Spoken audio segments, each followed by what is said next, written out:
palabra. Esto se llama su crucifixión por mi salvación. ¿Cómo se llama? Por mi salvación, ¿ok? Así que me van a acompañar todos al texto que vamos a meditar en esta mañana. Está en Juan, capítulo 19, versículos 17 al 30. Juan, capítulo 19, versículos 17 al 30, ¿ok? Juan, capítulo 19, versículos 17 al 30. Entonces, ¿cómo dije que se llamaba el sermón de esta mañana? ¿Cómo dice, Nini? Dímelo alto. Crucifixión por mi salvación. Ok, su crucifixión, ¿por qué? Por mi salvación. Y bueno, vamos a meditar en esta mañana por unos minutos, ¿verdad? Allí la palabra del Señor. Saludamos a los que están allá en casa, los que nos van a ver después. Y bueno, hoy vamos a hablar de la máxima expresión de amor que un ser humano puede recibir en medio de esta tierra. De la máxima demostración de amor que alguien puede demostrarnos a ti y a mí. ¿Saben que cuando nos enamoramos, verdad? ¿Cuántos enamorados hay aquí? A ver, levanten la mano. Nelson, levante la mano. Allí, Tony, a ver. ¿Dónde están los enamorados? A ver, los de allá. Sí, señor. Muy bien. Aquí el resto de los enamorados. Freddy.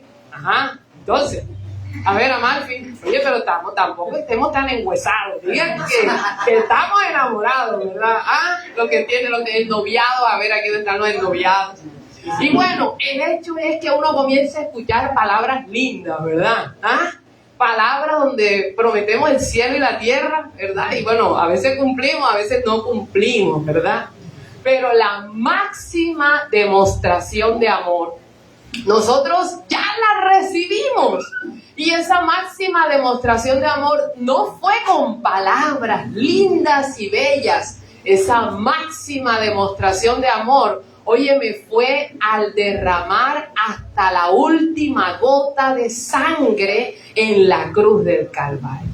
Dice la Escritura en 1 de Pedro 1:18, nuestro rescate no fue pagado con oro ni con plata, los cuales pierden su valor, sino que fue con la preciosa sangre de nuestro Señor Jesucristo.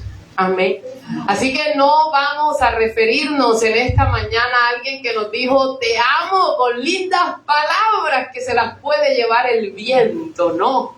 Estamos hablando, ¿verdad?, de una demostración con hechos y sellada con sangre hasta la muerte. Y fue precisamente lo que hizo Jesús por cada uno de nosotros. Así que mira, tú ya no tienes que estar mendigándole amor a nadie. Porque a ti ya te amaron. Es que a mí no me ama mi mamá, te amó Jesús. Es que no me ama mi esposo como quiero ser amada, me amó Jesús. Es que no recibo de mi novio lo que yo quiero, ya te amó Jesús. Amén. Ahora ya tú eres una persona llena para dar ese amor a otros, ¿verdad? Porque recibiste el amor más significativo que un ser humano puede recibir, y es el amor que se demostró en la cruz del Calvario. ¿Cuántos están alegres por ese amor? Amén. Dile, Señor, yo estoy enamorado de ti, Señor. Tú eres lo más lindo que a mí me ha pasado, Señor. Qué alegría conocerte. Wow. ¿Cuántos están felices por el amor del Señor? Amén. Aleluya. Ese amor, ¿verdad?, nos constriñe. Y yéndonos al texto de esta mañana, me van a acompañar allí Juan, capítulo 19, versículo 17 al 30. Leemos en el nombre de Jesús. Papá, en esta mañana, Señor, hemos adorado, proclamado tu nombre. Señor, hemos dado de lo que tú nos has dado. Señor, y durante los siguientes minutos nos expondremos al poder de tu palabra. Señor, y queremos pedirte que nuestros pensamientos sean acallados, Dios. Oh, Espíritu del Dios viviente, que esta palabra, Señor, se nos meta adentro. Que esta palabra levante nuestros corazones. Oh, invoco el poder que le dio vida a Cristo. Invoco el poder del que llama las cosas que no son como si fueran. Invoco el poder del que le puso orden al caos del universo. Invoco el poder de Jesucristo. Oh Espíritu Santo, se sujetan mis pensamientos a tu palabra. Toda preocupación de este pueblo, toda carga, Señor. Toda acechanza del enemigo para que no sea recibida hoy, esta palabra cae por tierra en el nombre de Jesús. Oh, sopla vida en este día. Sopla vida sobre este recinto. Inúndanos, Espíritu del Dios viviente. Oh, si entendemos esta palabra, nuestras vidas nunca serán iguales. Oh, Espíritu Santo, ministra vida a lo que está muerto. Ministra la verdad a lo que está en mentira. Ministra luz a lo que está en tinieblas. Señor, tú nos conoces. Háblanos en esta mañana. Háblanos, Señor. Toma todo asunto que quedó pendiente, toda carga de la casa, de la familia, de la salud, de las finanzas. Toda opresión espiritual, todo espíritu asignado en contra del propósito de Dios se ha echado fuera por el poder de su Santo Espíritu.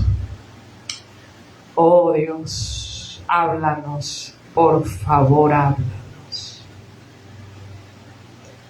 Lo primero a lo que nos vamos a referir en esta mañana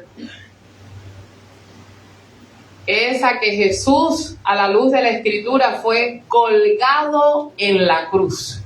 Y ese texto está en el verso 17, acompáñenme. ¿Alguno necesita Biblia? No.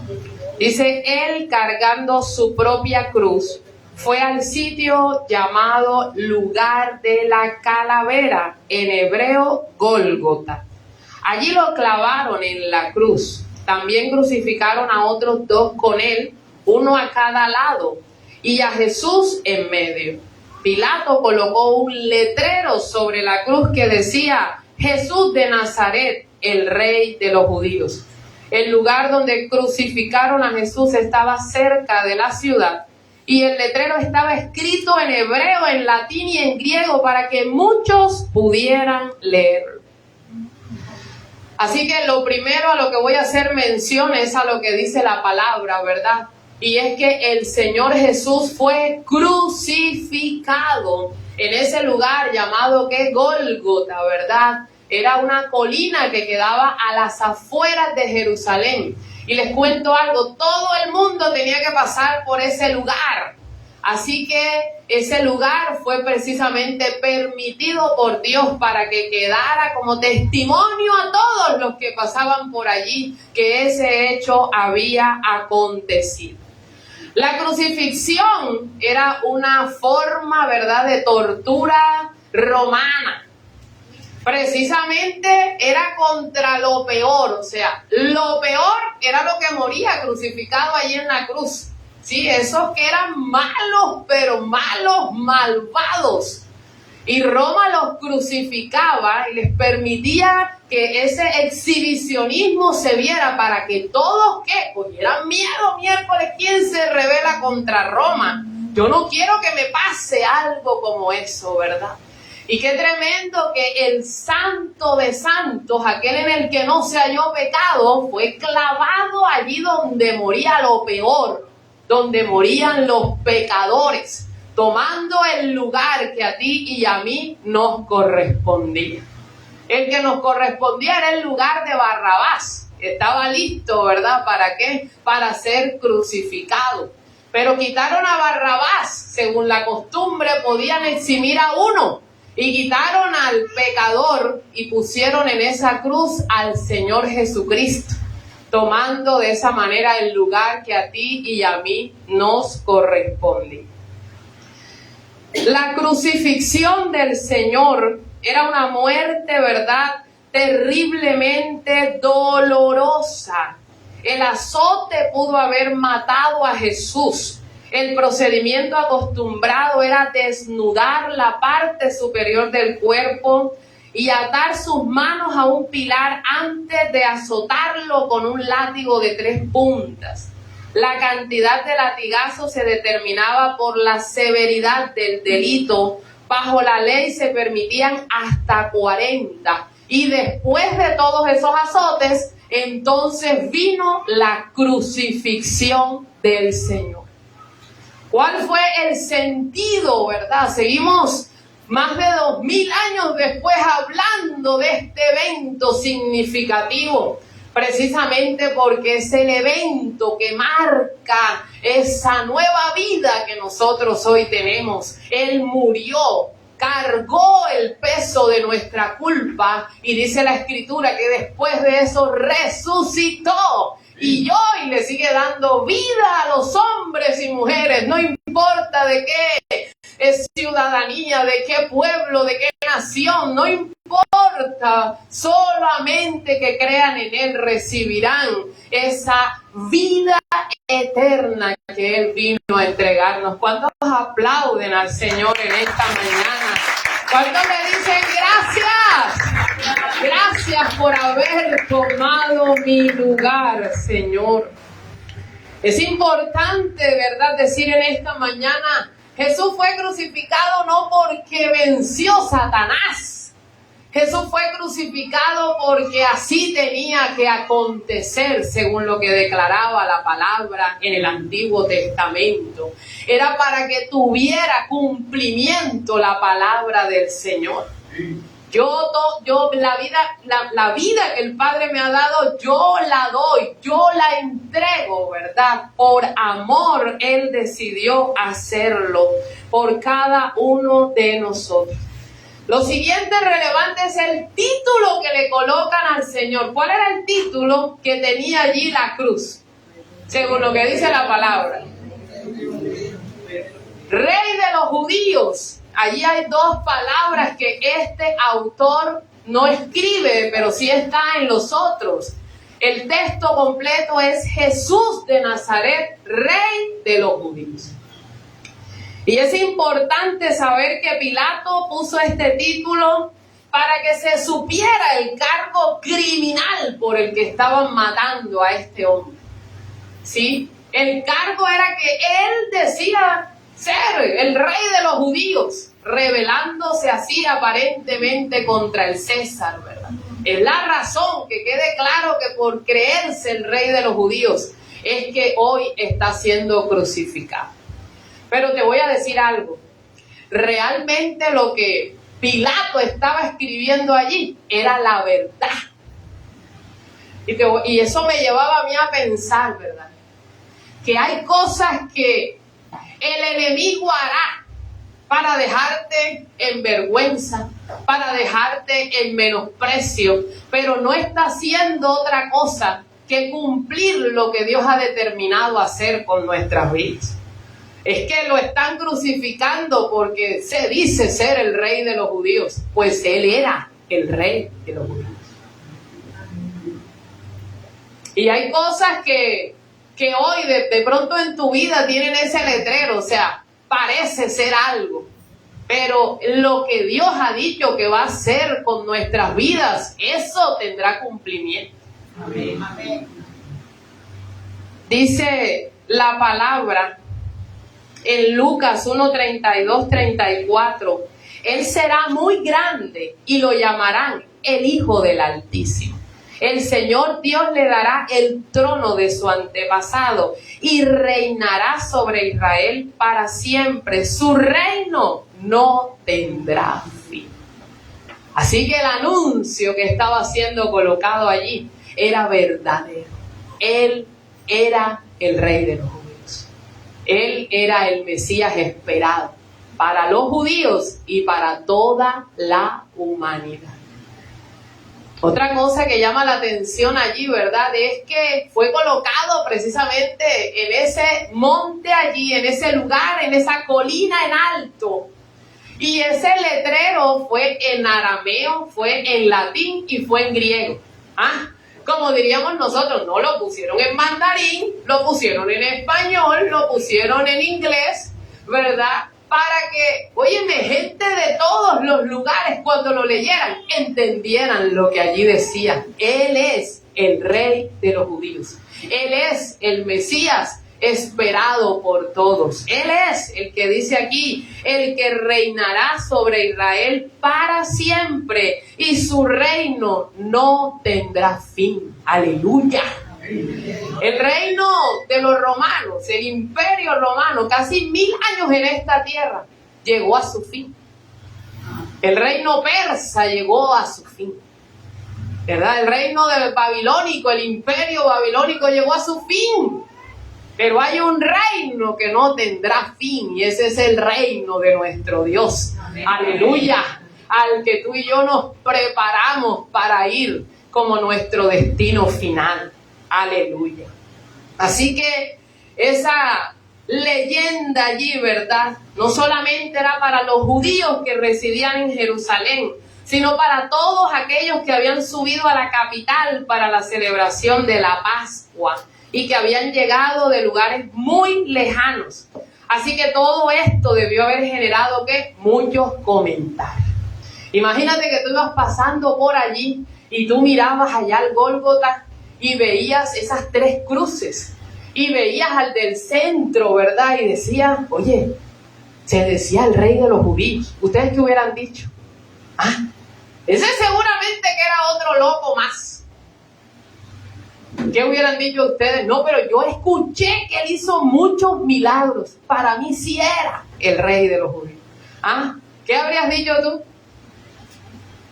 ¿Qué piensas que habrías dicho tú? Salvó a otros y él no se pudo salvar. No era realmente lo que él decía hacer. Y otros más chismosos que hubieran dicho. Esos chismosos no están aquí en esta mañana. No. Lo segundo, versículo 23 al 24. Una vez que los soldados terminaron de crucificarlo, tomaron la ropa de Jesús y la dividieron en 4 partes, una para cada uno de ellos. También tomaron la túnica, la cual no tenía costura y había sido tejida de arriba abajo en una sola pieza.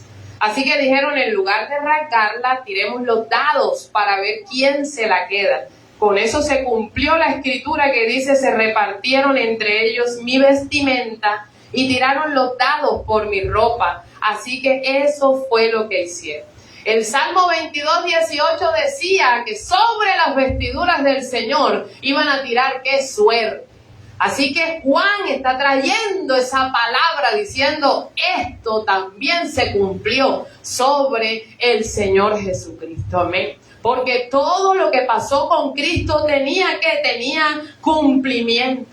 La vergüenza a la que fue expuesto el Señor Jesús, no solamente torturado, sino desnudado a la vista de todos para llevar también sobre sí este fruto del pecado. O sea que, ¿qué fue? Su vergüenza por la nuestra. Su desnudez para que hoy nosotros podamos estar cubiertos por la gracia y por el amor del Señor. Amén.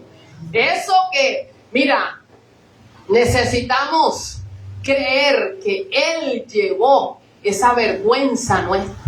Tú podrías pensar en esta mañana de qué cosas tú te avergüenzas. Pregúntale eso al que está a tu lado, pero no le respondas. Dile, ¿de qué cosas tú te avergüenzas que tú dices, ay Dios mío, qué vergüenza? Pero esa vergüenza nuestra que venía por el pecado, oye, cuántas cosas desastrosas tú y yo de pronto hemos hecho, ¿verdad? Cuántas cosas que uno mira atrás y dice, ¿cómo pude haber pelado el cobre yo de esta manera, Dios mío? ¿Cuántos hicimos cosas que uno dice, ay, si no fuera por tu gracia, yo estuviera fulminado aquí, ni estuviera dando el cuento? Pero eso lo llevó el Señor. Tu vergüenza fue la vergüenza de Él, ¿verdad? Tu vergüenza fue clavada allí. Por eso dice la palabra que si tú crees en lo que Él hizo, ya ninguna condenación hay para ti. Eso es para los que ya no andan en las mismas cosas de antes conforme a la carne, sino que ahora andan conforme a una vida en el Espíritu que agrada al Señor. ¿Ah? Por eso dice la gente que la iglesia está llena de bandidos. Allá van todos los bandidos, allá van todos los adúlteros, los fornicarios. Es verdad. ¿Dónde están los mentirosos? Aquí sentados. ¿Ah? Ay, pastora, eso soy yo. Tú, amigo, tú. Los lengua larga, nosotros. ¿Cuántas veces hemos dicho lo que no hemos tenido que decir? Aquí no hay ni uno solo justo, sino justo por el justo. De ahí para allá, todos los hombres a la luz de la Escritura hemos pecado. De aquí están los adúlteros, los fornicarios, los idólatras, los mentirosos, los rateros, los ladrones. ¿Ah? Aquí están los envidiosos, los codiciosos, los iracundos. De que no se te podía decir nada porque eras un fosforito, mecha corta. ¡Buf! Me importa, pero yo le digo la verdad que sea, yo no me quedo con nada porque yo... Después cuando te sentabas y Dios mío, ¿yo qué fue lo que hice? Bueno, entonces esa vergüenza se la llevó el Señor. Para que ahora no haya nada. Y tú puedas decir, claro, es que yo era ese hombre, es que yo era ese joven, es que eso era yo. Pero Cristo me cambió. Como decía el ciego, yo no sé, yo lo que sé era que yo era ciego y ahora yo veo.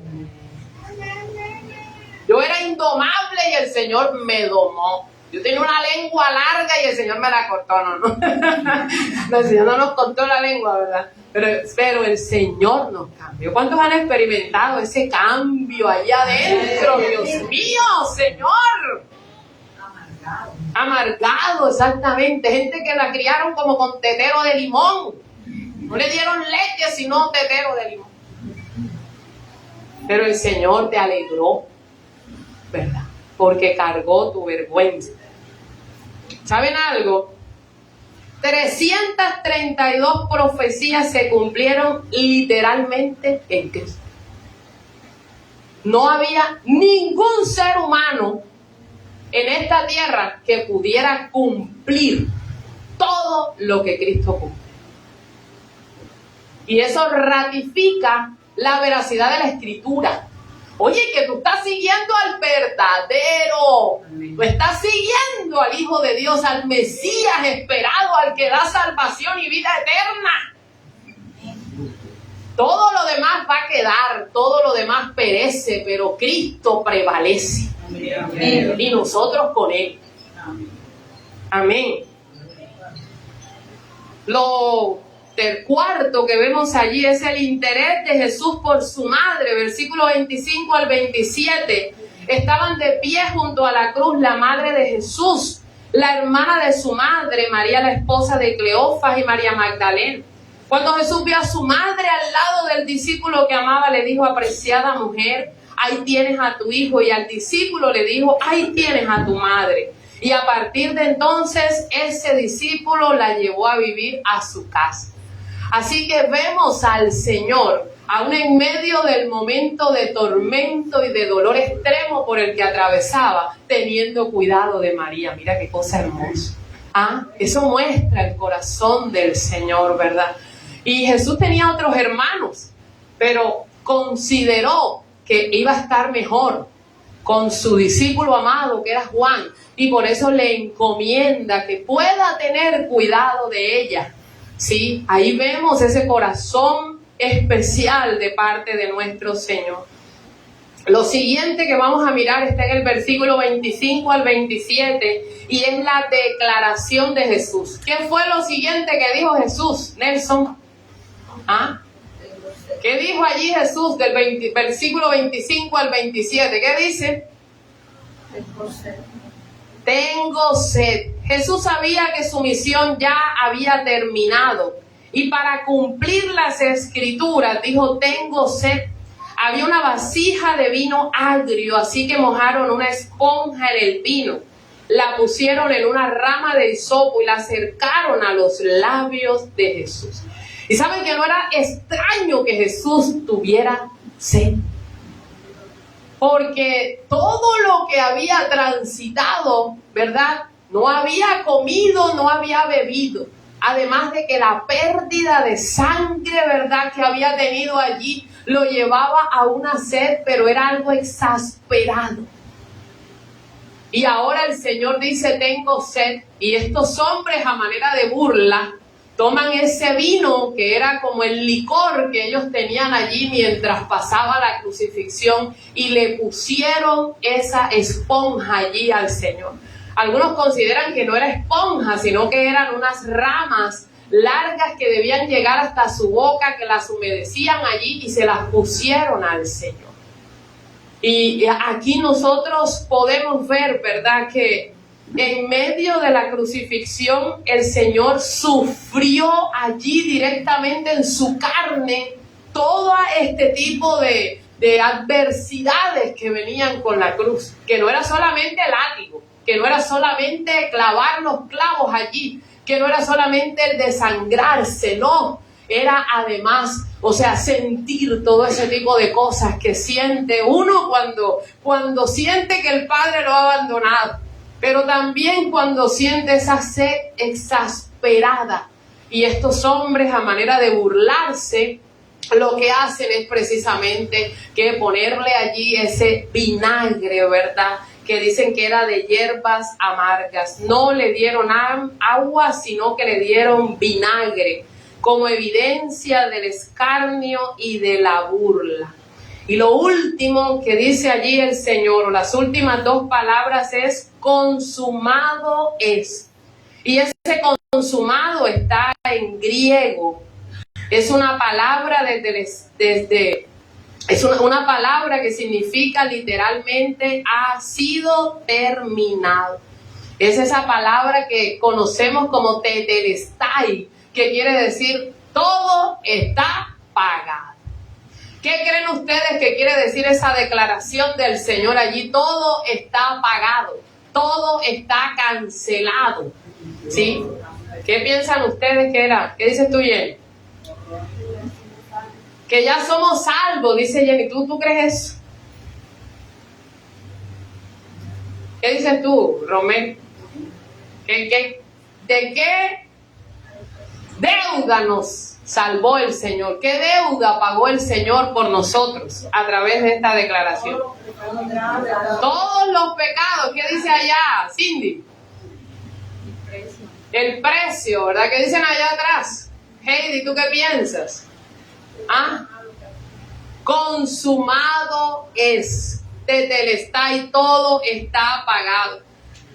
Y aquí nosotros podemos mirar varias maneras. Uno, se han llevado a cabo los designios y los mandatos del Padre en cuanto a los sufrimientos que debía llevar el varón sufriente del que habla Isaías 53. Se han cumplido los tipos y las profecías del Antiguo Testamento. Se han acabado todas las normas de la ley ceremonial, sí, con el sacrificio de Cristo en la cruz del Calvario. Se ha terminado de pagar la deuda contraída contra Dios por el pecado de la humanidad. He ahí el Cordero de Dios, como dijo Juan, que quita ¿qué? El pecado del mundo. O sea, está saldada la cuenta de la humanidad con Dios. Amén. La pregunta de esta mañana es, ¿esa verdad es una realidad para ti? Porque los pecados que hemos cometido son graves delante del Señor. Podemos creer en esta mañana que la deuda se paga con la muerte del Señor. Dice la palabra en 2 de Corintios 5:19 que Dios estaba en Cristo reconciliando consigo al mundo, no tomándoles en cuenta a los hombres sus pecados. Y nos encargó a nosotros la palabra de ¿qué? La palabra de la reconciliación. Hablaba ayer con los que vinieron al ayuno acerca de esa palabra de Isaías 53, que habla, y vamos a meditar unos versículos de ella ahora. Y esa palabra habla de que Él llevó toda enfermedad sobre su cuerpo. Esa palabra habla de que el castigo de nuestra paz fue sobre Él. Esa palabra habla, ¿verdad?, de que todo nuestro pecado lo cargó Él. Pero realmente tú y yo estamos creyendo y estamos viviendo sobre esa palabra cada día de nuestra vida. Porque Él se hizo maldito para que tú y yo fuéramos bendecidos. O sea, su crucifixión, ¿verdad?, por la mía. O sea, Él cargó mi maldición, Él cargó el precio de lo que yo tenía que pagar por mi pecado. Vives tu día a día disfrutando el bienestar que Cristo te dio en la cruz del Calvario. Sería bueno hacernos esa pregunta. Preguntarnos si realmente estamos viviendo sobre esto. Solo se requiere ahora de cada ser humano que por fe a fe acepte el documento del pacto de Dios con la humanidad, en el que se declara absuelto de la deuda todo el que cree en el Hijo de Dios. ¿Qué dice la palabra en Juan 3:16? A ver, ¿quién se lo sabe? Porque de tal manera amó Dios al mundo que dio a su Hijo unigénito para que todo aquel que en Él cree no se pierda, sino que tenga ¿qué? Vida y vida eterna. Aleluya. ¿Tú crees que si te mueres este día hay una eternidad esperándote? ¿O sinceramente sientes que hay demasiadas deudas pendientes que tú no has saldado con Dios? ¿Cuál es la respuesta que tú tienes para eso? Primera de Juan 5, del 9 al 12. Mira lo que dice esa palabra. Algo extraordinario, dice. De Juan 5, del 9 al 12, dice: si recibimos el testimonio de los hombres, mayor es el testimonio de Dios. Porque este es el testimonio con que Dios ha testificado acerca de su Hijo. Mira esto: el que cree en el Hijo de Dios tiene el testimonio en sí mismo. Pero el que no cree le ha hecho mentiroso, porque no ha creído en el testimonio que Dios ha dado acerca de su Hijo. ¿Cuál es el testimonio? Dile al que está a tu lado, ¿cuál es el testimonio? Que Dios nos ha dado vida eterna y esa vida está en su Hijo. Aleluya. Dios nos ha dado, ¿verdad? Tiene validez presente. Dios nos ha dado vida y esa vida está ¿dónde? El que no tiene al Hijo de Dios no tiene la vida, pero el que tiene al Hijo tiene la vida. La pregunta puntual de esta mañana es: ¿tienes al Hijo o no tienes al Hijo? ¿Has creído en lo que hizo el Hijo por ti o no has creído? Vives como si el Hijo no estuviera dentro de ti. Hablas como si el Hijo no estuviera dentro de ti. Te comportas como si el Hijo no estuviera dentro de ti. ¿O realmente crees que el Hijo de Dios vive dentro de ti y vives de acuerdo a esa realidad? Vamos a meditar. El último texto está en Isaías 53.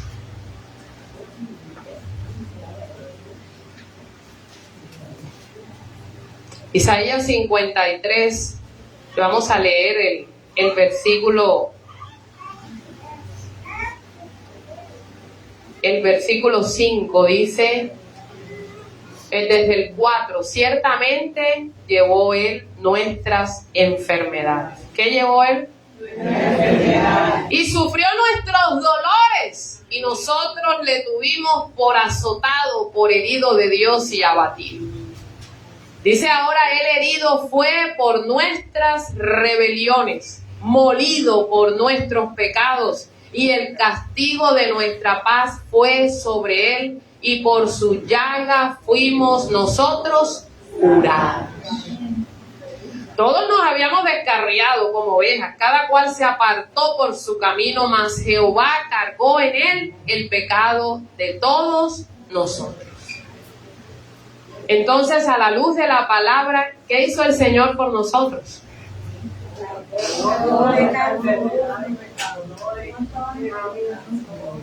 A la luz de la palabra, llevó él todas nuestras miserias. ¿Sabe qué dice el apóstol Pablo cuando se da cuenta de todo el mal que puede hacer? El apóstol Pablo dice, ¿quién me librará de este cuerpo de muerte? Le voy a decir algo, nosotros tenemos poder destructivo dentro si no le entregamos nuestra vida a Cristo. Estoy segura que le has hecho daño a mucha gente sin necesariamente querer hacer daño. Has hecho daño a tus hijos, has hecho daño a tus padres, has hecho daño, ¿verdad?, a tu esposa, a tu esposo. Pero ¿por qué si realmente yo les amo?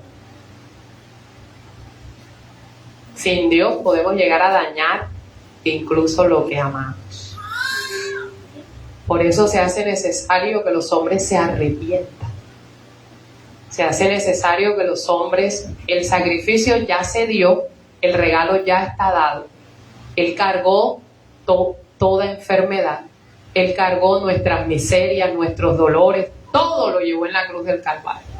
Ahora, ¿qué necesita? Que los hombres crean lo que Él hizo en la cruz y disfruten, ¿verdad?, de eso que Él proveyó.